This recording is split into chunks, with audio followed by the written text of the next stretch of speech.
So, Courtney, do you ever feel sort of the energy let down after Thanksgiving and Christmas and the you sort of finish the end of the year work wise? You ever feel that kind of energy like whew kind of come down? Well, yeah, I think so because I think you go through that busy season, you kind of know there's reprieve at the end. So you're Mm-hmm. like, just keep going so that you get some time to stop. Yeah. The reason I ask that is because it's we're right there at the end of the year, and I've can feel that personally, just like oh okay, it's kind of finally done.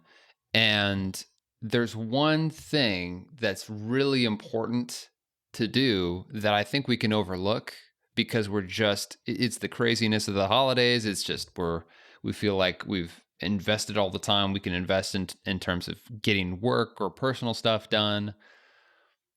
But this is the critical time of year, a great time of year to set goals. But I think if you're like me, it can sometimes feel like you have this energy letdown and you go, gosh, how can I actually fit this in? Do I even want to fit this in? Is it worth making an actual effort here Hmm. at this point? And the short answer is yes, it is. Yeah. Well, Yes, it is. I think the other side of that coin is you fall into the trap of a New Year's resolution and you just like kind of jot something down, like, yeah, I'm going to work out every day this year, and then Mm-hmm. January 15, you're not working out. And Mm-hmm. that kind of starts to speak to what we talked about last year, that can start to create limiting beliefs about you and goals when like you and I would say, well, I don't think that really was a goal. That Mm-hmm. you didn't quite invest what was needed at the beginning to make a goal. Exactly. And this is important because this may be, if you're listening, it may feel like the last thing you have time for or want to make space for is a extended period of time or process to be intentional about setting goals. And it feels like, you know what, it'll be easier, it will be better if I just do that later. But that's that's the trick, is that in a week, in a couple of weeks, normal life picks back up. And I don't know if this has happened to you before, Courtney. I've done that before. I was like, okay, I just need to whatever. I'll do that later. I'll think about that later. And then all of a sudden, it's the third week of January, or it's the middle of the first quarter, and it feels like my year almost had a false start type of feeling to it because I just start going and picking back up, but I feel a little bit less clarity, a little bit less direction, and the Hmm. energy that can come from that clarity and direction. And I go, I wish that I had actually taken the time earlier to get clear, because it actually will slow you down in the long run if you don't have that clarity. So that's what we're going to talk about today, is if you feel low on energy, or if you feel like you're just coming down from the craziness of holiday season, how can you do goal setting right now before the year next year picks up? We've got two allies, things that are going to be in your corner to help you make it happen.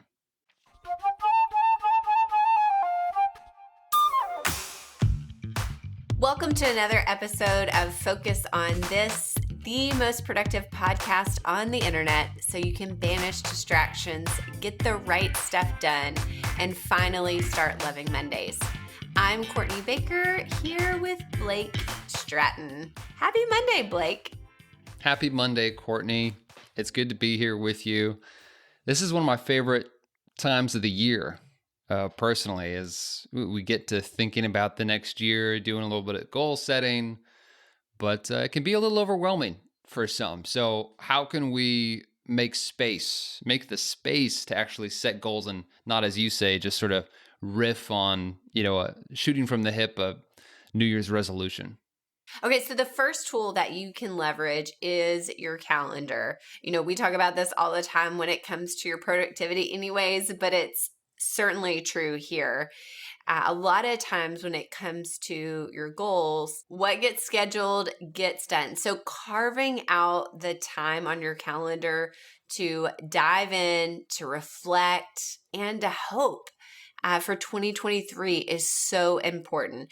This is really an investment. Again, if you think about the things that you might want to achieve next year, if you place yourself at the end of next year actually achieving those, I think you would say that is worth the time up front to spend thinking and reflecting and crafting those well. Again, you can just schedule time to do this. You can certainly join us for Best Year Ever Live on January 6th. And that kind of, the great thing is it's on your calendar. That event, it's not moving. And you can do that by going to fullfocus.co/goal setting. Or you certainly can just block off the time at any point early at the end of December, very early January to set aside the time to do your goal setting. Yeah, this is the type of thing where you can't wait until you've got an open opportunity. You can't expect to have just the spare time to go deep and think about what kind of goals you want to set and get clear on that. Put it in your calendar. It will feel inconvenient in the short term, but it will make everything easier, faster, more simple for literally the rest of the next year. That's how high leverage it is to put it in your calendar. So make sure you do that.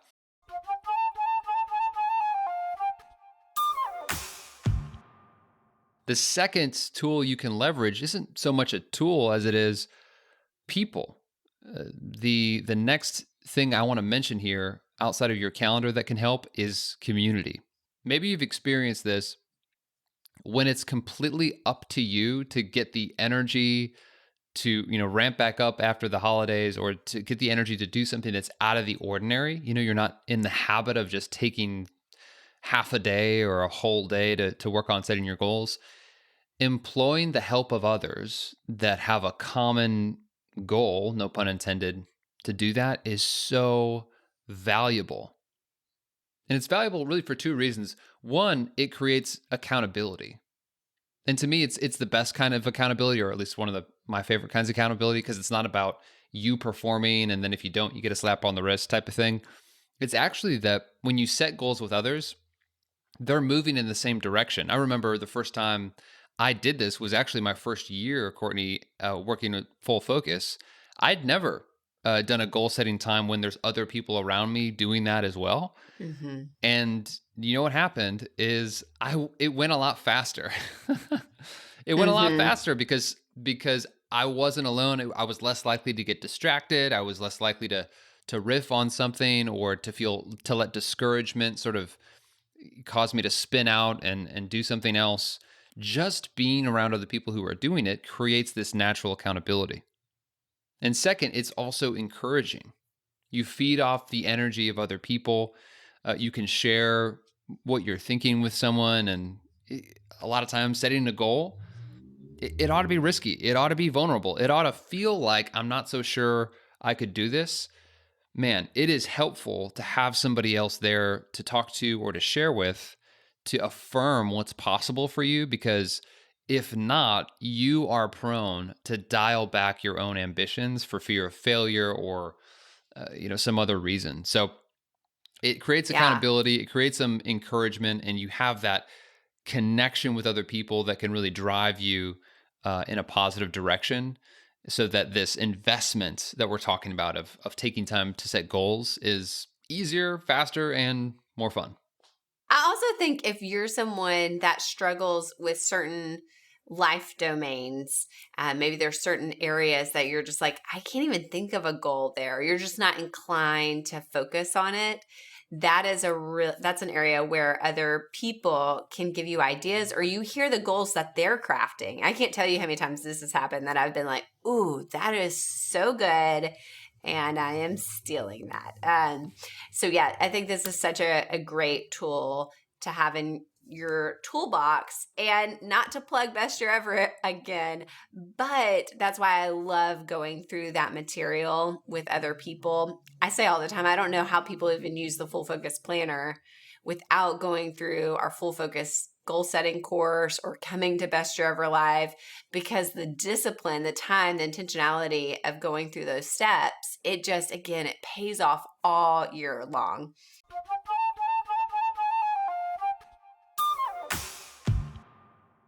Today, I have Beth Stanley, one of our Full Focus Planner certified pros, joining me.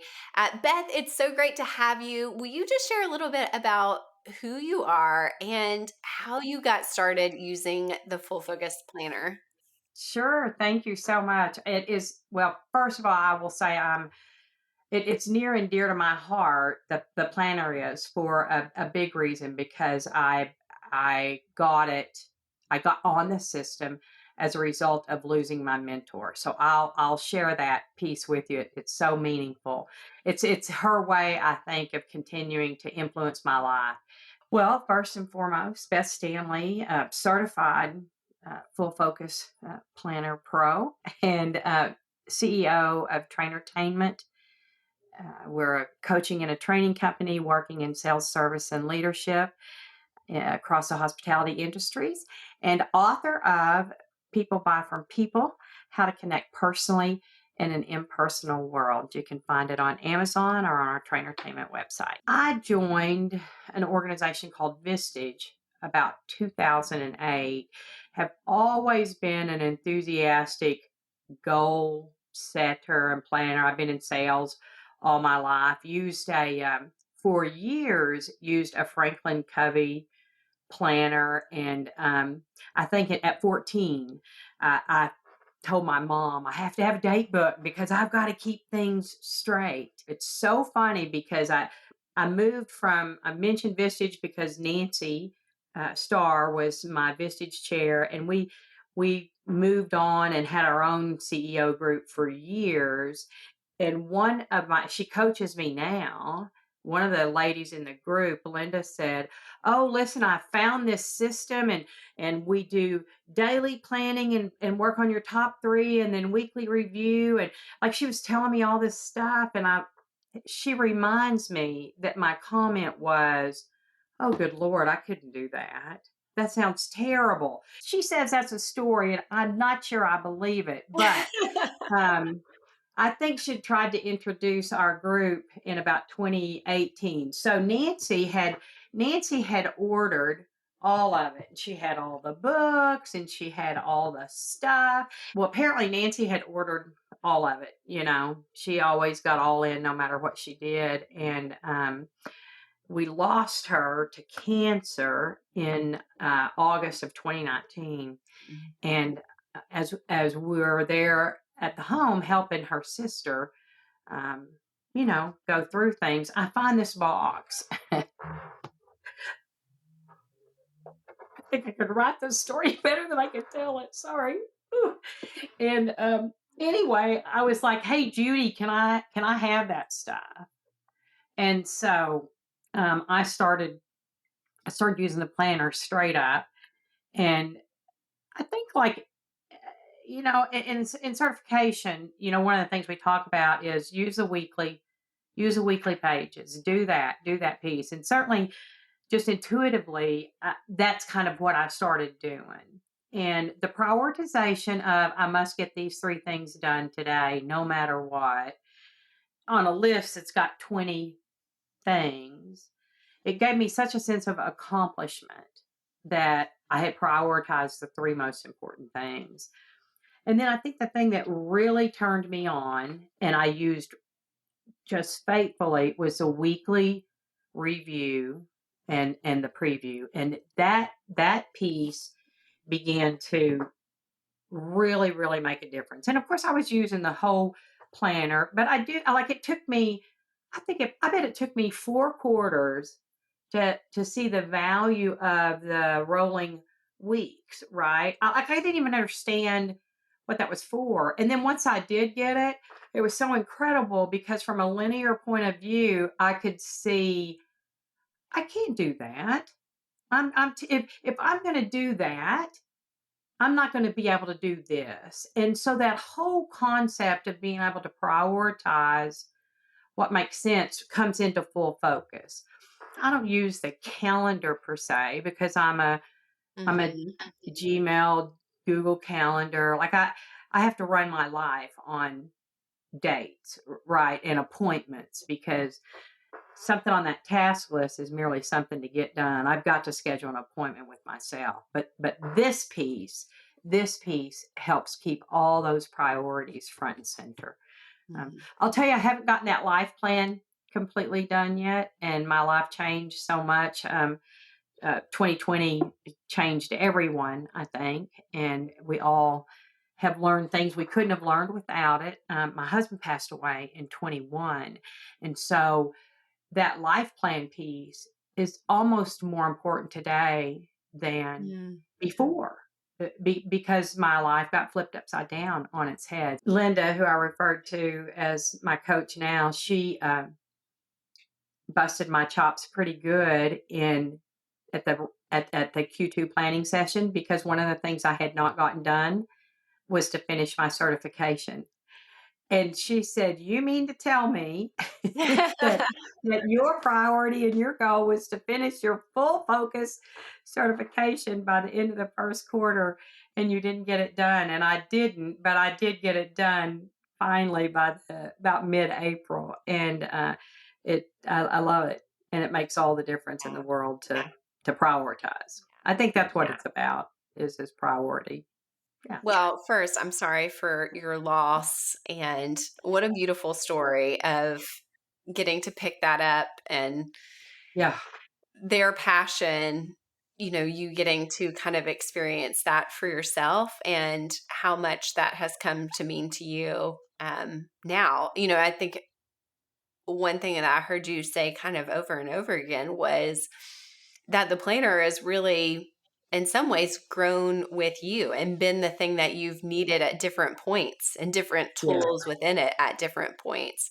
And I think that's a really wonderful story and message for everyone of, again, you don't have to use every piece of it, but there may be points that you come to where there's a tool inside of it that you've never really paid attention to, but actually right. is exactly what you need for that time.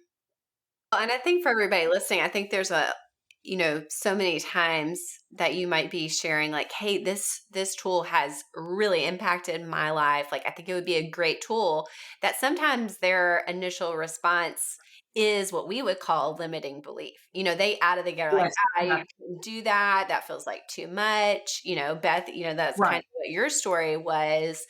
And, I think over and over, we have said, it might just be like, hey, just experiment with it. Or just let them know, hey, if you only do the daily pages, forget Right, everything else, you right. are going to find tremendous success. And sometimes that's enough for them to take the step and try it out. Yeah.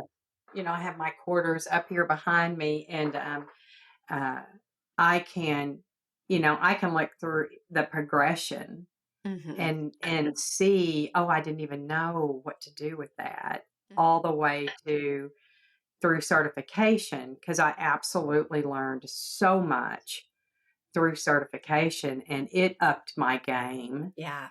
in the usability piece, and then that ups your focus. Hmm. There's just a hyper my the second quarter of this year, and like I said, I finished right at the beginning of second quarter, but I had although I'm the CEO of the company, I'm really responsible for lots of sales too, and I had the biggest sales quarter that I have had this year. I had a lot on my plate, and managed to get more than 80% of the goals I set for myself at the beginning of the quarter completed, and all those things you can go, okay, next time, here we go. We can do more. I think people who are in leadership roles are typically high performers and really hard on themselves. And the weekly practice of saying, where were my wins this week, really bring it home to me. Um, because we don't do it enough. We think about all that we didn't get done, la la la la la, and man, it's wonderful to go back and go, oh, 100%, I did do that. 80%, whoops, I didn't start that one. I'm okay, and that for me, that probably the weekly review and then the preview of the next week is so great for my planning. Yeah. I love it when I have a trip. I love when I have a trip and I have to fly back if I have to fly on Friday or Saturday, it's awesome because man, I've got that planner. I do some of my best thinking when I'm on the flight. I don't pull up technology. I think I sleep on the way up. I work, and I sleep back on the way down. It's awesome. That's awesome. Well, I loved what you just said, that word practice of, I think so many times we use a tool like the Full Focus Planner and think that we are going to arrive at perfection, like that just happens. But for all of us, it is an ongoing practice of like continually to pursue using it in a way that works to steward our goals and move us forward in the things that we're wanting to achieve. And I just think that's a great way to frame up using the Thank tool you. as a practice. Beth, one of the things that you mentioned to us was just in the moments of loss and grief, how you utilize the planner in those seasons. And I think it would just be helpful if you would be up for sharing a little bit of insight into that. Sure, sure.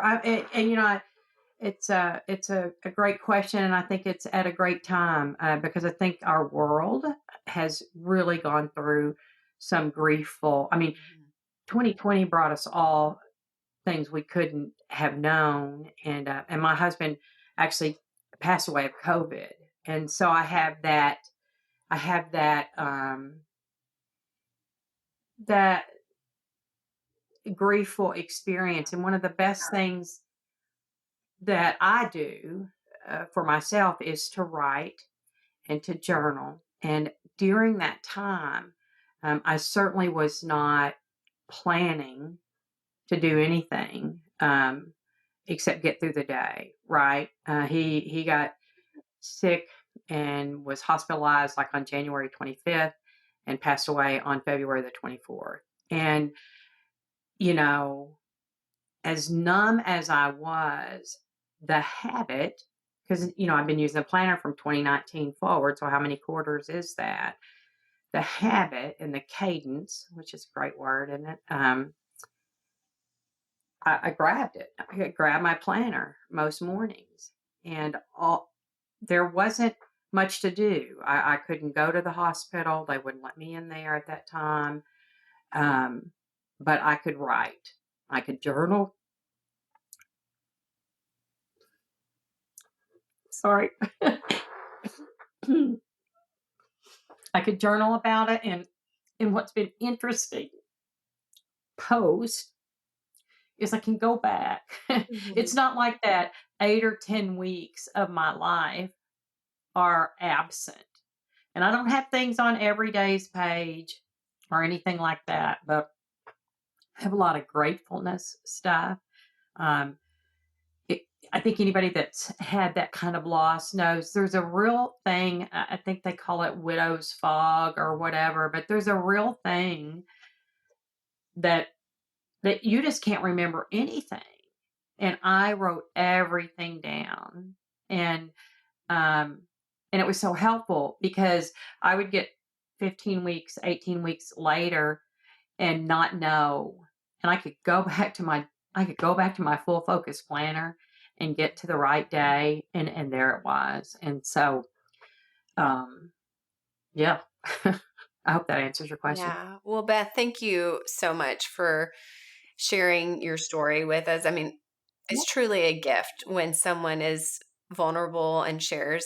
And I can only imagine that there are people on this podcast listening right now that are going through hard things. And can only imagine that just sharing that little piece may be something that gives them a little um, a little help in a season of hard. So thank you so much for sharing your story and very vulnerably opening up Thank you. to the You're audience. welcome. Beth, thank you so much for joining us on the podcast. It was a real joy to have you with us. Thank you. It was a real pleasure to be here. Appreciate you asking me.